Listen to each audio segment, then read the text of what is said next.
All right. Good morning, everybody, and I am live. It is Friday, January 22nd, and it is officially 2:17 a.m. in Phoenix. Although right now I'm in California, just leaving. All right. What's up, everybody? All right, all right. Yeah, I'm getting a late start on my shift. I'm actually on the second half of my shift heading back home to Phoenix. I'm still in California. But I was listening to other YouTuber live streams. So I'm, trying to support them. And at the same time, I'm trying to work. All right. So you guys see the title of the live stream. Your peace of mind is priceless.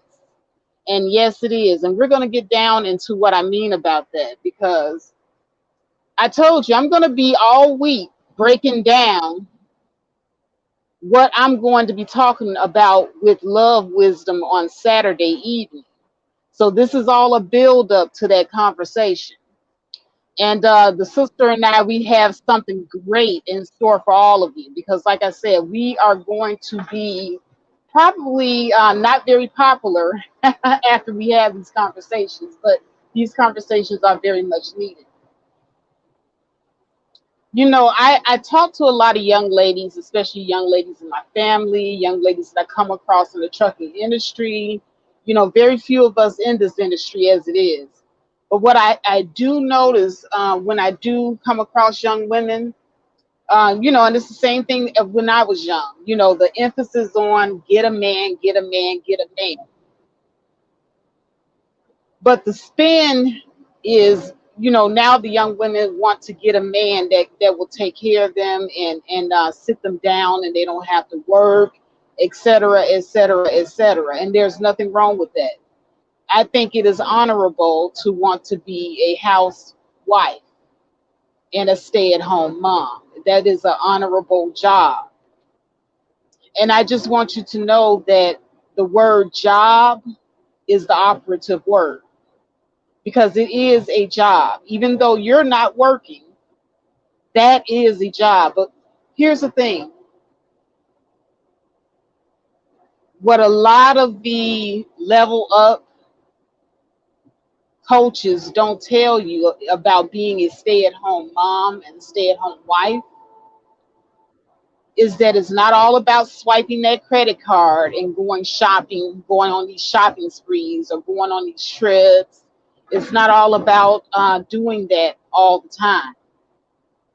If you are genuinely wanting to build a legacy with your man, with your husband, then you're going to come in with the tools that he needs you to have in order to be his helpmate. And see, I don't get all caught up into the Bible, but I know that the Bible says something about a helpmate. The Bible does not say anything about a sugar baby or a gold digger.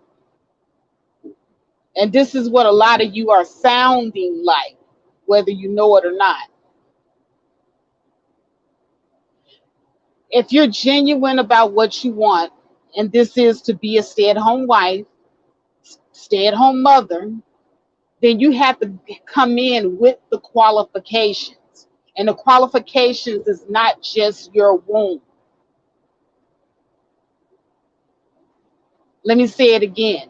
If you want to be a stay at home wife and mother, there's a qualification that you have to meet for that job. And I'm sorry, the qualifications don't just involve you having the ability to swipe a visa or spread your legs open. Because if that's the case, we all got that qualification. Can you cook? Do you keep a clean home? Do you have the ability to teach children? Are you patient? Are you loving? Are you even a good, kind person that can teach your children manners? Because, see, these things sound like they're no brainers, right? They sound like they're no-brainers, but as we look across the Black community, and I'm not talking about you as an individual, because I know that we have our individual good women out here that are going to object.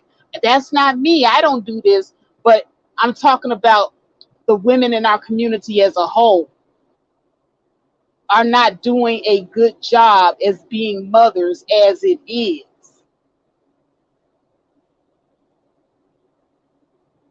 So you got to ask yourself, do you qualify what you're asking for?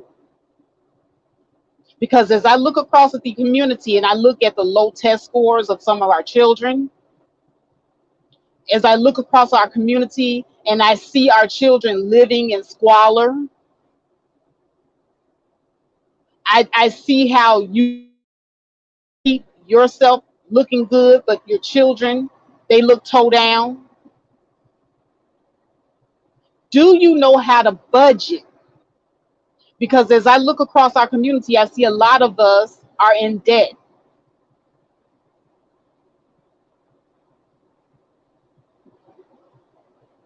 See, these are the qualifications that you need to have in order to be an efficient mother and helpmate to a husband. And see, we don't never ask ourselves, do we have those qualifications? What's up, China White? China White knows what I'm talking about. I visited her channel quite a few times, and she speaks on this all the time without fail. She's a very submissive lady.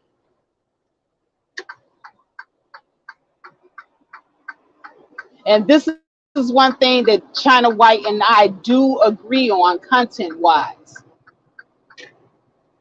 because I hear her saying this all the time in her chats on her channel. So it's not just being a pretty face, it's not just being able to spread your legs, it's not just being able to swipe a credit card. All of these things come into play.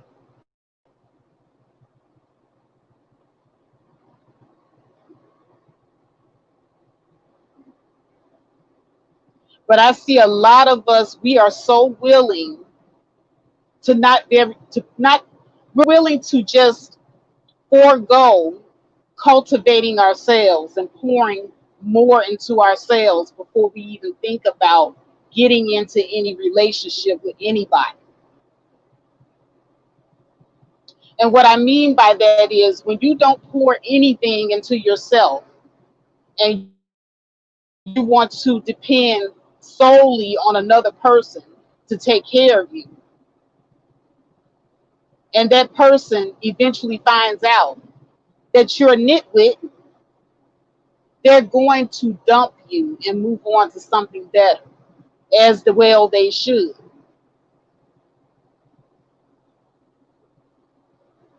As well they should. Because the same way a man has to be worthy of your submission, you have to be worthy of his provision and protection. But we don't never consider this while we're on the level up and get the bag hunt. Leveling up first begins with you cultivating yourself.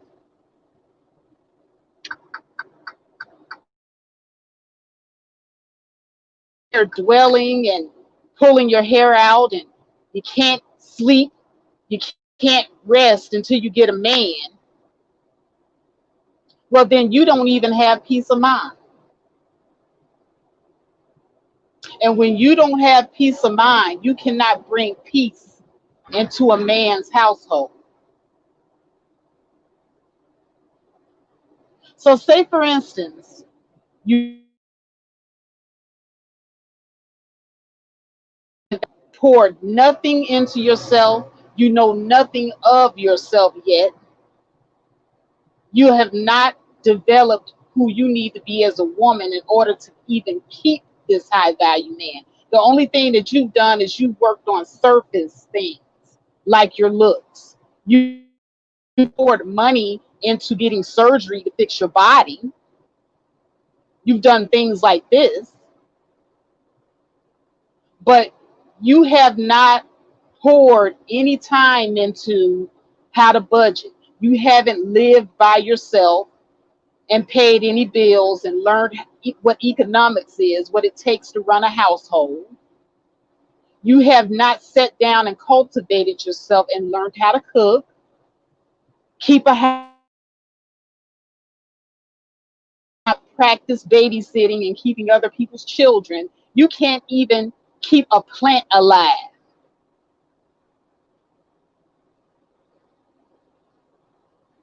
You don't have any book knowledge.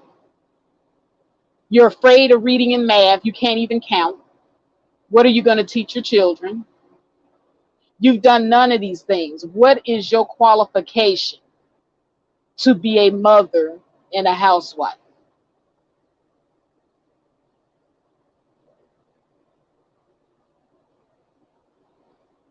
You don't have any successes under your own belt,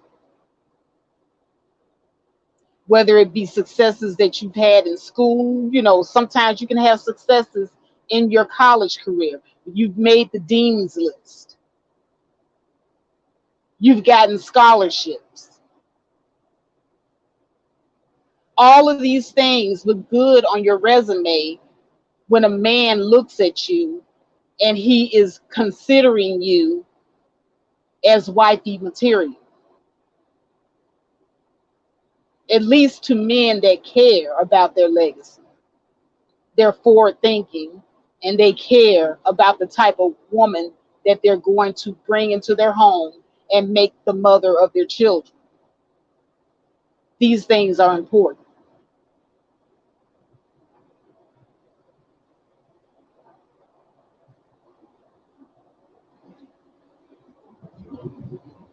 So now here's where peace of mind comes into play, because like anything, you can be replaced.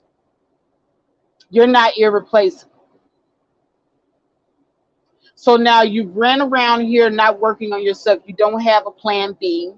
You put all your eggs in the basket of being a kept woman. This is all you aspire to do. But what happens when you are either not picked or you get picked and then you get left? You get dumped. What happens? Do you have anything to fall back on of your own?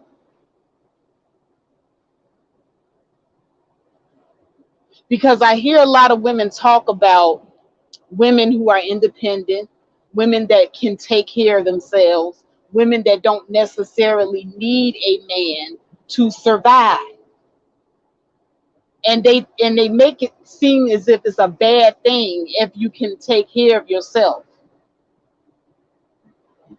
Why can't it be both? Why can't feminine strategy include telling other women, hey, be a whole person before you get with this guy? Have something going on for yourself before you get with this guy.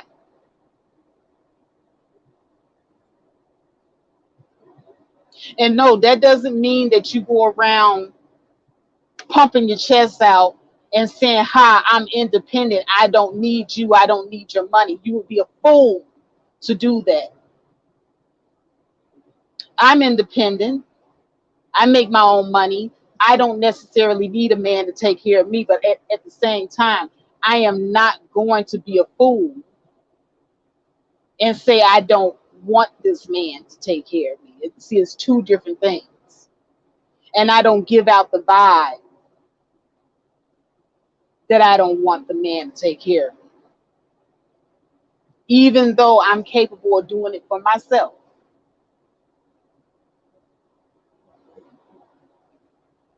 But what I do demonstrate is that I am capable of doing these things on my own, and that I do bring more to the table than just my vagina and looks.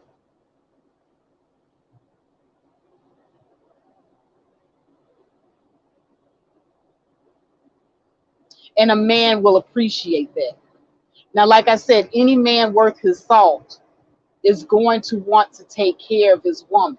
If you're with a man and he looks you up and down and he doesn't want to provide for you, that is not a man that you should be with.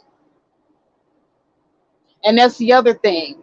Having peace of mind includes knowing that you can take care of yourself and the art of saying no and turning these people down. I see a lot of desperation out here. I see a lot of women afraid to say no and turn these men down, especially when they are displaying that they are less of a man than what we should have. Man should absolutely take care of his woman and take care of his family. There should be no 50-50 when you have a good man.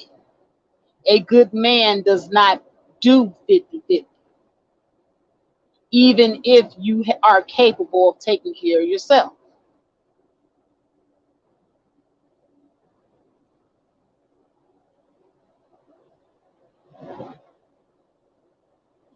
But I'm not here to talk about getting a man because there's too much emphasis on that. I'm here to talk about the peace of mind of knowing that while you don't have that man yet, you can take care of yourself. I'm here to talk to you today about the peace of mind of even if you're in the relationship with the guy, if something goes wrong, you can bounce back and take care of yourself. And there's nothing wrong with that, and there's no shame in that.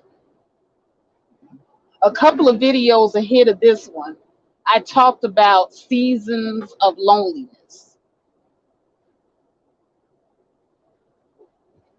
But it's only loneliness if you don't have peace of mind. It's only loneliness if you're not happy being with yourself. And I will bang on this and I will teach on this until you finally get it. Now, I'm not going to be up here for too long because I'm already leaving California and I'm in smack dab in the middle of a lot of dead zones. So this is going to be a very short video. Plus, on top of that, it's extremely late and a lot of you are already in the bed sleep.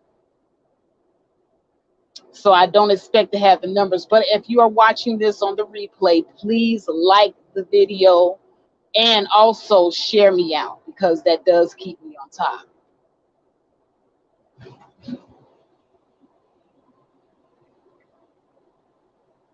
Now, I will say this, and this is another thing that Love, Wisdom, and I will expand on because right now on these videos that I'm doing, the night rides, on these night ride videos, I'm going to bring up the subject and I'm going to broach the topic briefly.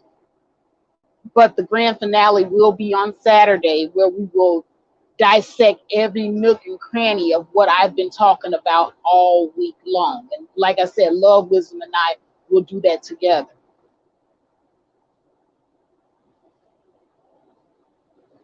But another thing I do want to touch on tonight is that there are a lot of older women in my age bracket. I'm talking about in our 40s and up. We're at the age where we should be imparting wisdom. Because when you've lived long enough and you have experienced life, you should have wisdom to pass down to the younger generations of women. It is our duty to teach the younger generations. But in teaching the younger generations, make sure that your information is not outdated. I see a lot of older women in my generation giving information to the younger generation as if they are still in the time frame of which the information that they have worked for them. What worked for you back in 1993 may not work the same way for these young women now in 2021. I'll say it again. What worked for you back in 1993 might be outdated here in 2021. So keep in mind that you have to also keep up with the times.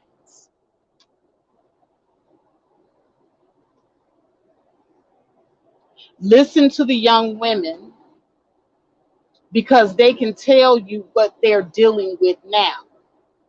And keep your eyes open because you can see what they're dealing with now and compare it to what you were dealing with in the past before you pass out advice.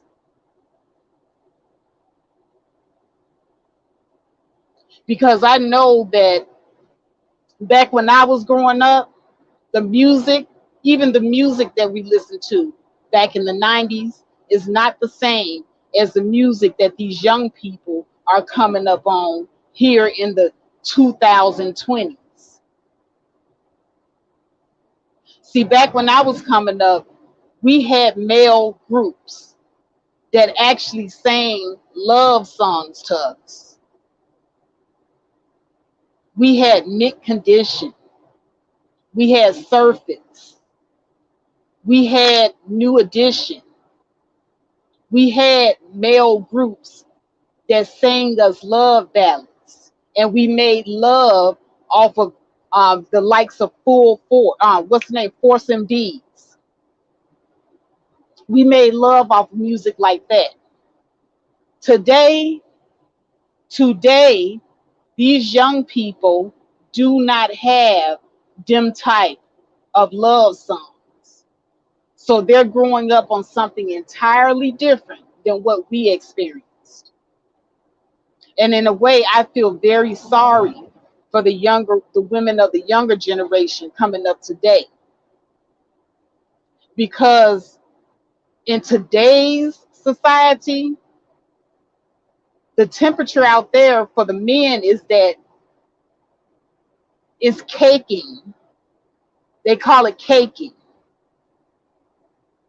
To tell a girl that he loves her and that he actually likes her.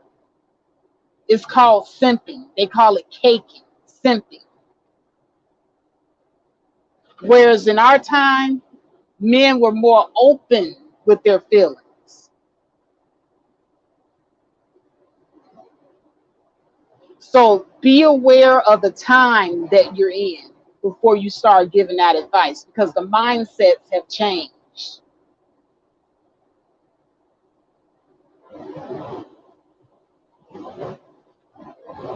So now, with that in mind, in order for you to have a peace of mind in dealing with this new mindset, you have to first know within yourself that you cannot control another person.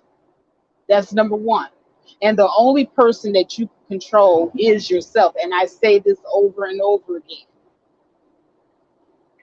If you find yourself in a situation where you're feeling emotionally drained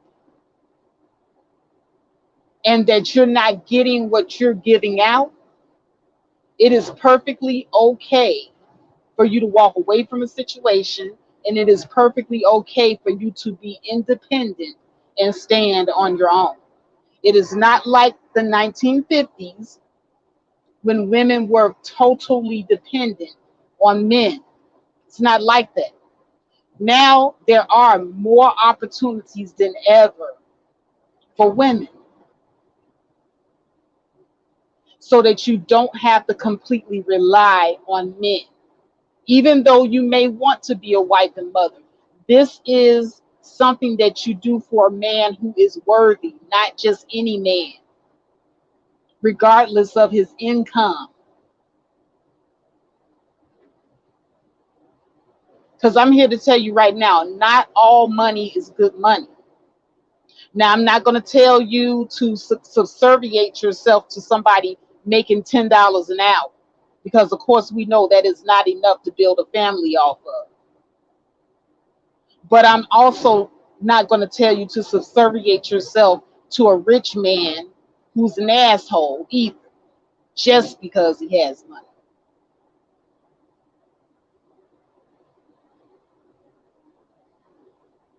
And a lot of these guys are crazy. You're going to run into some whack jobs out here. So you can't be giving it up to every Tom, Dick, and Harry either. Because a lot of these guys cannot take it mentally. And that will mess with your peace of mind as well, because they will become controlling. And some of them may even become violent with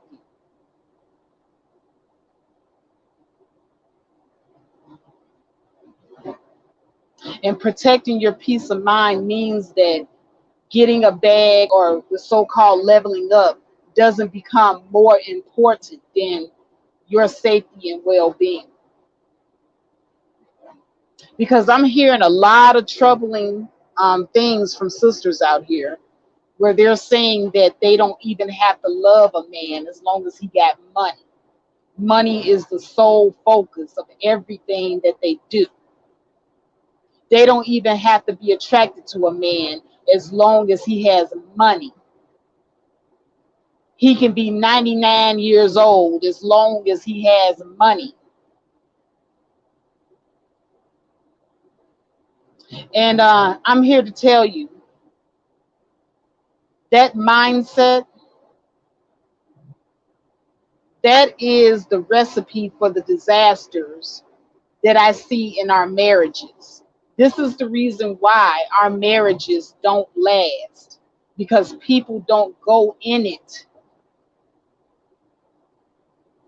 People do not go into these marriages with good intentions.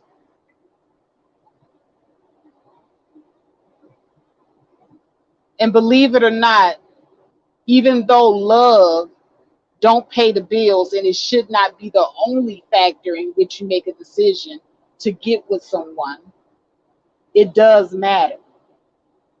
And I see a lot of people downplaying the love factor.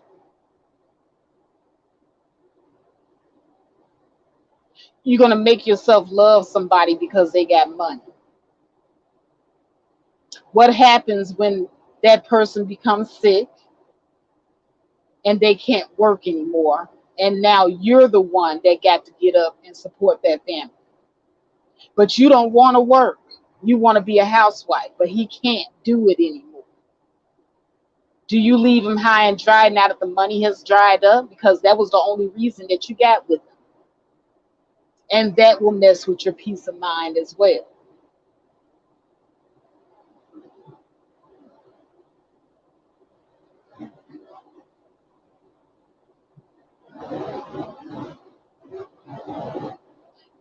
When I look out here into a lot of the things that I see on social media, a lot of the talking points that a lot of the women have, the comments that I see in the comment sections from the women, it's all very selfish and self-serving.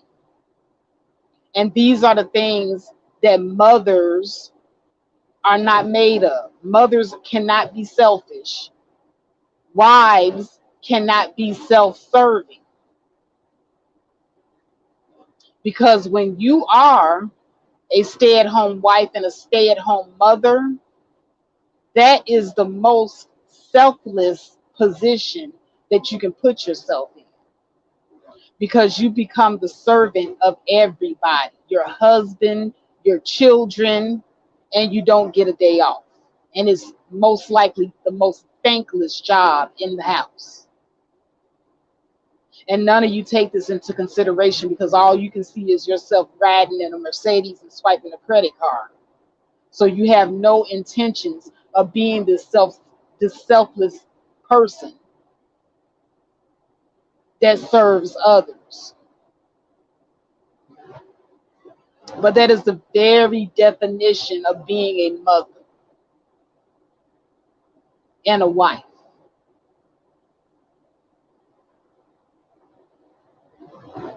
And we don't think about that.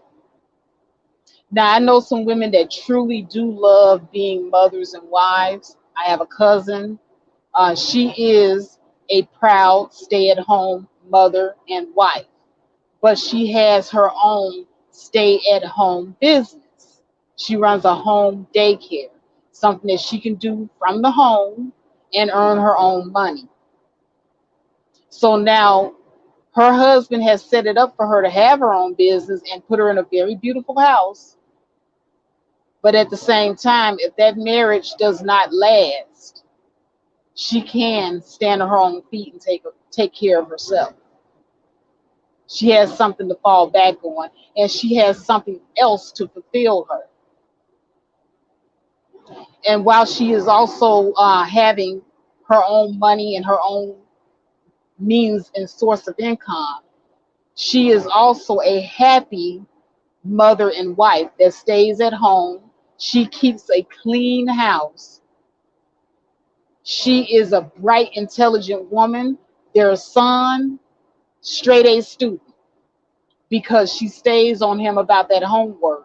And he's able to come to her anytime to get the tutelage that he needs. So these are all of the things that she brings to the table,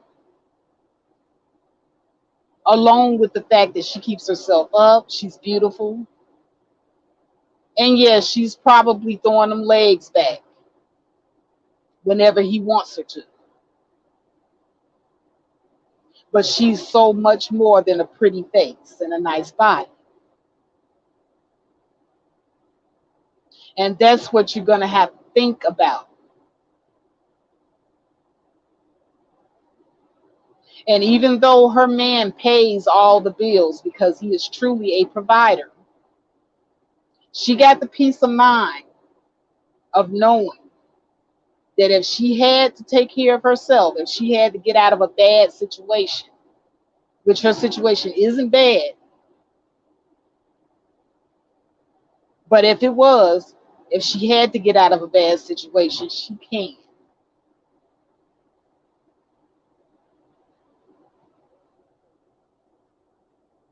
And that, my friends, is the mark of a smart woman, a very smart woman.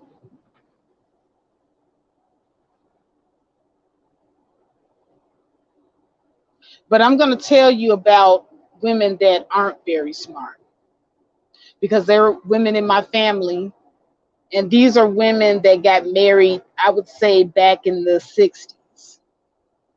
Okay, this is how far back they are. These women are probably in their late 60s, early 70s now.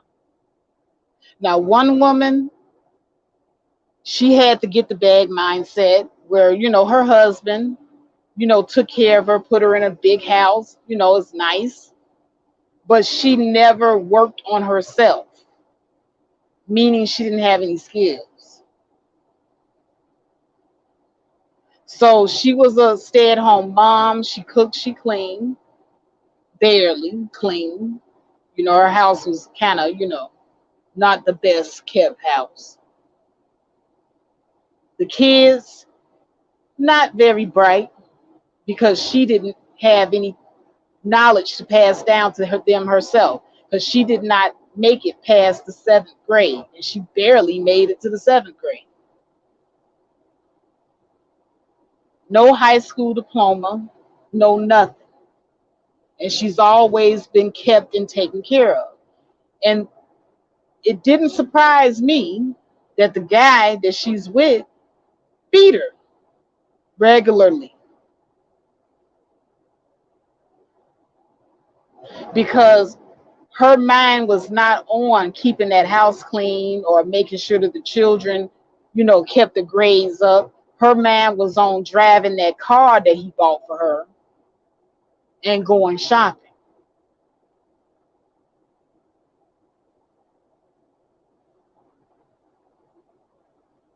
And the children grew up in a household where there was violence.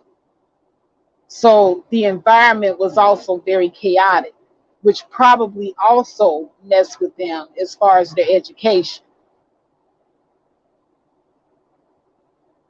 So when I talk to you about peace of mind is priceless. So she may not have had to work, but look at what she had to put up with. in order to go on those little shopping sprees and drive her little car around.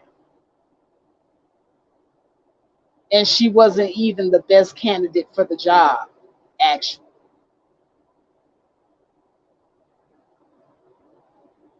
Then another family member of mine, I remember this because she came to live with me and my brother in our parents' home. And my cousin, my two cousins, she was married to a guy that beat her.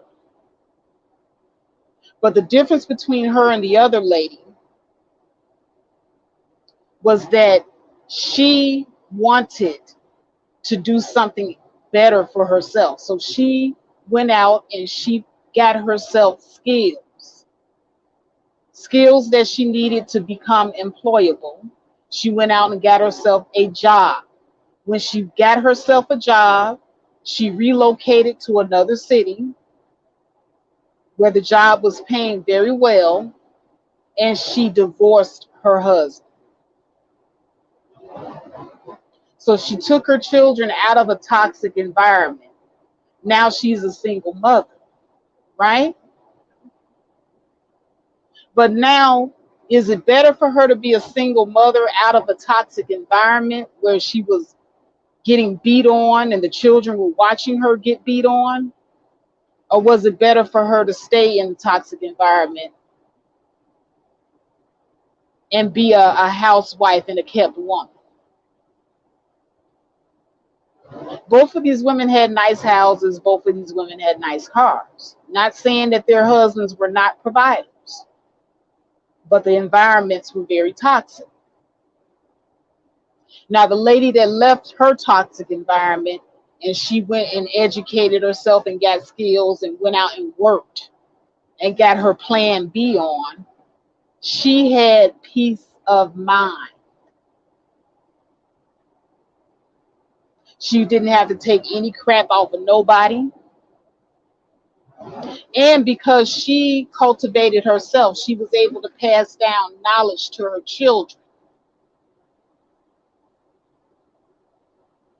Her children were straight A students because they were in not only a healthy environment, but they had a parent that was educated.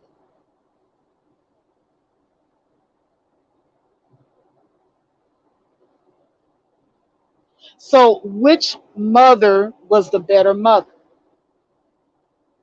The mother that stayed in the toxic environment, did not cultivate or educate herself, and just took whatever she could get because she was being taken care of?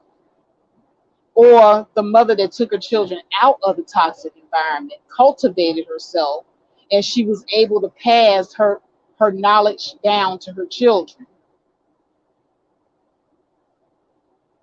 These are things that you as women have to consider.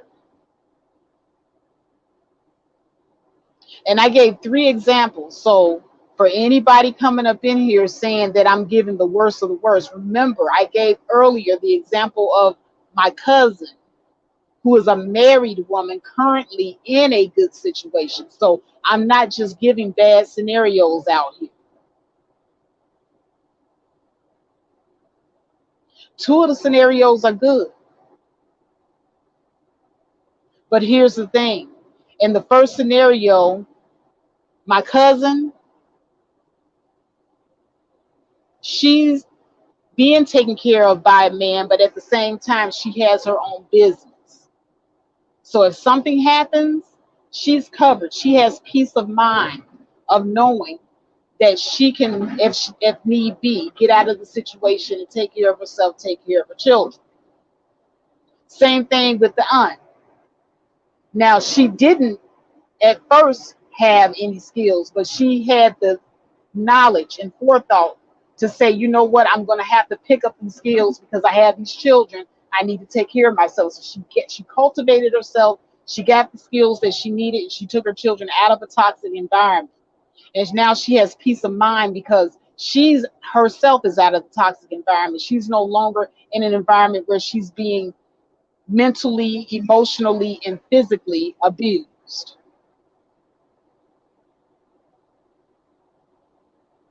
But now, the other woman that I spoke of, she did not cultivate herself. She had nothing to pass on to her children, and she stayed in a toxic environment because she was getting money. And see, this is the illustration of what I tell you when I say not all money is good money. And you, as women, you should want more for yourselves. What's up, Sheila E., the quiet storm?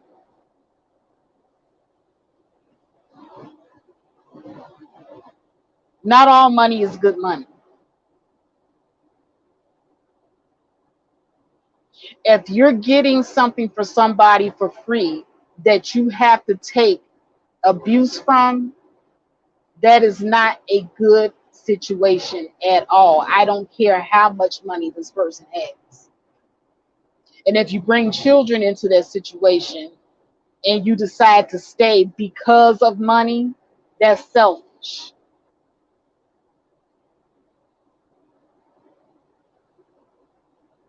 Because let me tell you, children rely on you as their first protector, and they don't have any say in the situation. See, you as the adult, you have a say in the situation. You can say, you know what, I'm going to stay in this situation and take the abuse and keep the money. But while you say this, you're not considering that your children are also trapped in the situation. And they may not want to be in that situation where they're watching you get abused, or they themselves may be getting abused. And trust and believe they're praying every day that they can get out of that situation. And they're relying on somebody, anybody to come save them, because they ain't got a choice. They ain't got a say. So it's up to you to make the choice. Is it more important for me to have this man and remain in this abusive relationship? Or is it more important for me to cultivate myself and raise my children out of this toxic environment? And I'm here to tell you that as the first protectors, as the gatekeepers of the children, yeah, that's your responsibility first and foremost.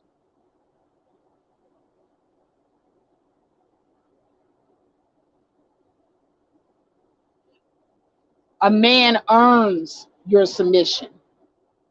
And if he's being abusive and toxic, then he has forfeited your submission. It don't matter how many gifts, it don't matter how much money he has forfeited.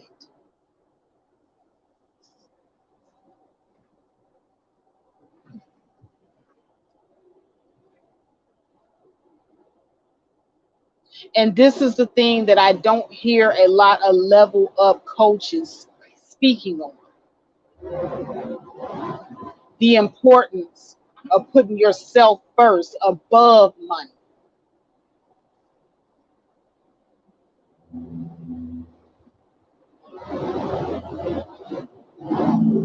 All money is not good money. And I'll be the first one to tell you, I love you. I love you all. I look at all of my black women as my sisters, even the ones of you that don't act very sisterly. I love you all.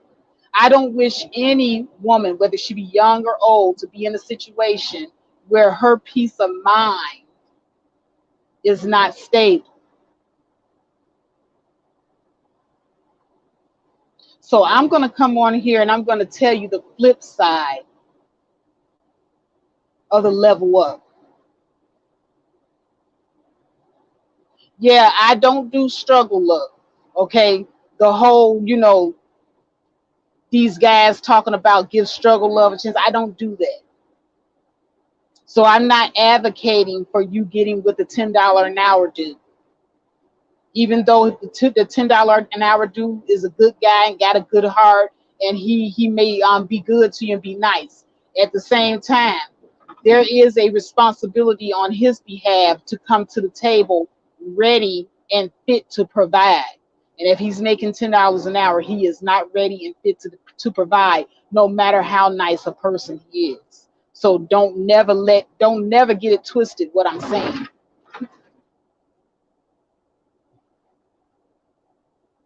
What I am saying is look for a man who is the best fit for the job of your provider and protector, and make sure that you qualify for the job as his wife and mother of his children.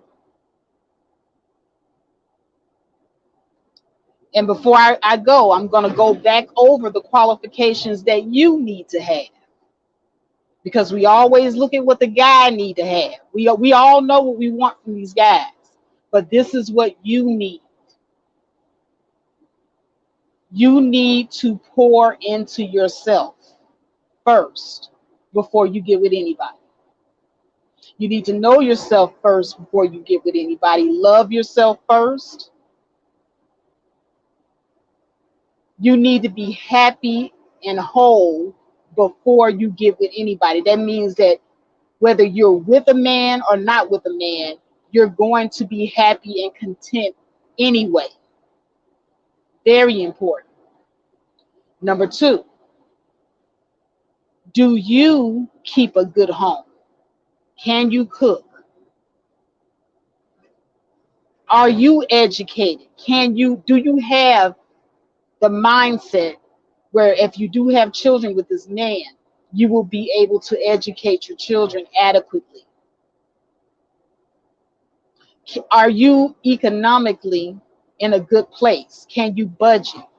Are you paying your bills on time? Do you have debt? These are the qualifications that you need in order to be an adequate industrial engineer for that man's home and for your children. And if you can't come with those basics, the only thing you get is you look good and you can have sex, you're not worth it.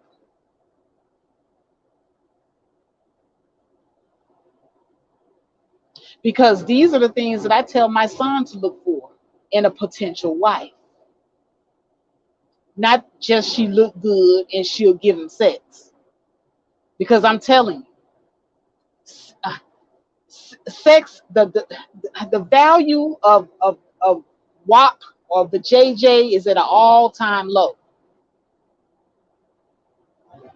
Women are out here throwing their so-called WAP around like frisbees. So your WAP ain't worth a dime anymore.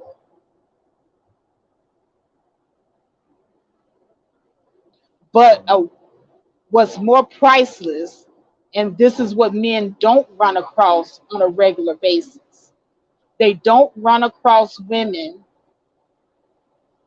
that know how to run and keep a home. They don't run across women who are intelligent and smart and have a good head on their shoulder. They don't run across that a dime a dozen. They don't run across critical thinking women.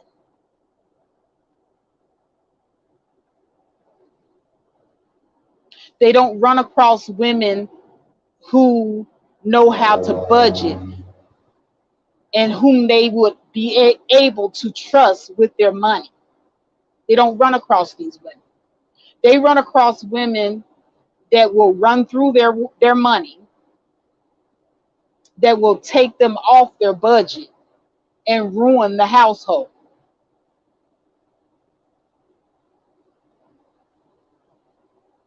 And I've had so many guys complain about this, that the women that they get with, they don't have no respect for their wallet.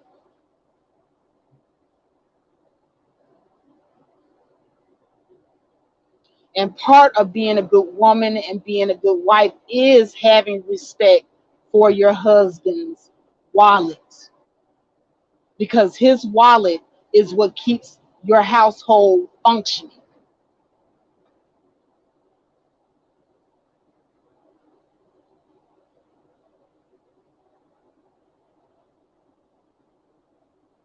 And the wise woman knows this. But the foolish woman, the selfish woman, only wants to go shopping. So there is a difference between a woman that's wife material and the woman that's always going to be the side chick.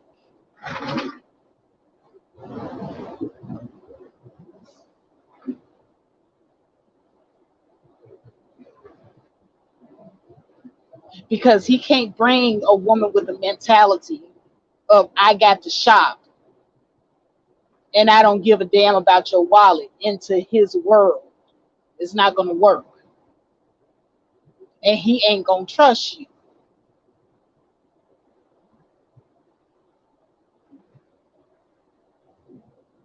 Now, there are some men who don't mind a parasitic relationship.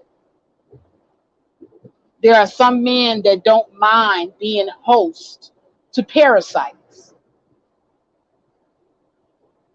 And these are men that usually do lead with their wallets because they have self-esteem issues themselves.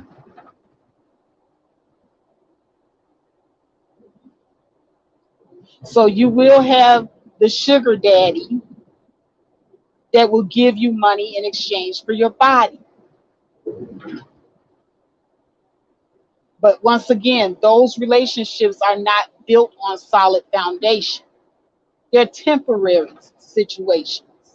Now, like I said, and I said this before, I don't have nothing against the sugar baby that uses the fool that wants to leave with his money.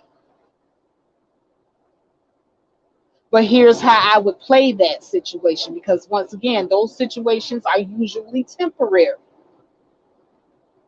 Because you usually don't like the guy and you're usually not attracted to the guy. You usually just want to be with these types of guys because they got the money. You're not emotionally tied to this guy at all whatsoever, and you don't respect him. Let's just be honest. But if you're going to work it that way, make sure that while you're out here getting that sugar baby money and he's paying you for your body, make sure that you're putting some of that money away towards your debt so that you can come out of the situation. If you're in school, make sure you're cultivating yourself. You're in somebody's school, you're cultivating yourself. You put some of that money towards paying down that student loan debt. You put some of that money towards an investment for your future. Invest, pay off your debts. But most importantly, know that you can't be a sugar baby for life.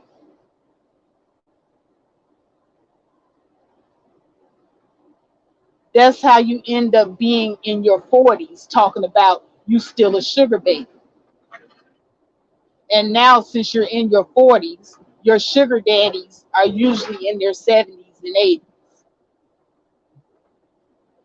And when they die, they have not put you in the will and they have not married you. And if you're in your late 40s about to head over into 50, your sugar baby days are over. Don't be that woman.